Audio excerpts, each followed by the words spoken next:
প্রেমের সমাধি, হ্যাঁ প্রেমের সমাধি গানটা খুবই আলোচিত।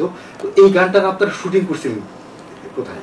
এই গানটা তখন শুটিং করা এই হয়েছিল গানটা প্রেমের সমাধি, প্রেমী সমাধির ছবির গানটা তখন শুটিং করা হয়েছিল সাভারে জিটকাতে।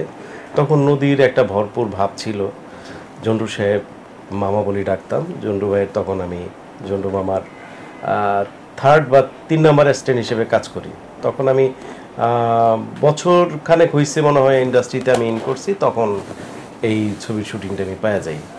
তো ভাগ্যক্রমে বাপা ভাই সহ এই শুটিং যখন সাভার নদীটার ধার দিয়া দৌড়ায় টোড়ায় এই গানের শুটিংটা, বিশেষ করে আসলে শুটিংয়ের আগে যে গানের যে কথাটা, সুরটা, তাল লয়, এটা কেমন যেন একটা স্পর্শ করে যায়।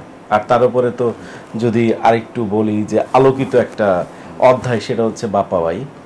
বাপ্পা ভাই আসলে নায়করাজ রাজ্জাক তার ছেলে হিসেবে কেন বা কী কারণে মার্কেটে এতটুকু অবস্থান নাই তার, সেটা আমাদের ব্যাপার না। তবে সে একজন গুণী অভিনেতা এবং অভিনয় বিষয় গানের ভিতরেই হোক বা ডায়লগের খাতিরেই হোক বা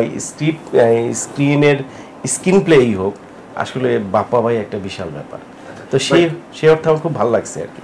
ভাই গল্পটা শুনতে চাই, সেটা হচ্ছে আপনারা ইউনিট নিয়ে যখন আসলে যান, হ্যাঁ বাপ্পা ভাই কি আগে চলে গেছিল নাকি আপনারা একসঙ্গে গেছিলেন? ওদিকে যে বউ সাজানোর যে একটা নৌকা সাজানো হয়েছিল, নৌকাটা আসলে কি হয়েছিল? যে বাপ্পা ভাই যে গান গাইতে গাইতে দেখলাম যে পাহাড়ের উপর থেকে যে গড়ায় গড়ায় পড়তেছে, কোনো অ্যাক্সিডেন্ট হয়েছিল কিনা? আমরা ডিটেল ওই শুটিং এর গল্পটা শুনতে চাই। আসলে আন্তরিকতার জায়গা থেকে যখন উনি পাহাড় থেকে গড়ায় গড়ায় পড়তেছিল, বাপ্পা ভাইয়ের বিষয়টা ছিল তখন তার ভেতরে একটুকু কাজ করে না যে আমি অভিনেতা না কি, সে রিয়েলিস্টিক ফরম্যাটেই নিয়েছে বিষয়টা, তার ওই ক্যারেক্টারে সে ঢুকে গেছে।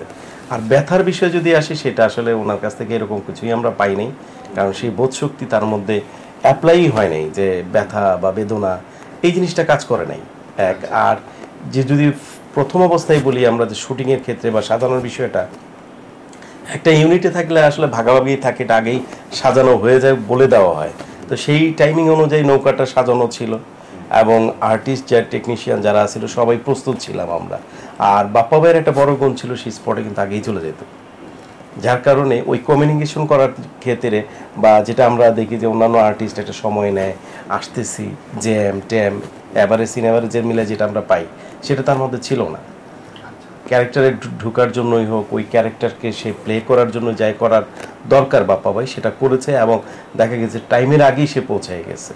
তবে ওইখানে একটা পিকনিকের মতোই ছিলাম আমরা, যে কাজটাই করছি আমরা একটা পিকনিকের মতো এনজয় করছি এবং খুব ভালো লাগছে, এখনও মনে পড়ে আসলে সেই ঘটনাগুলো।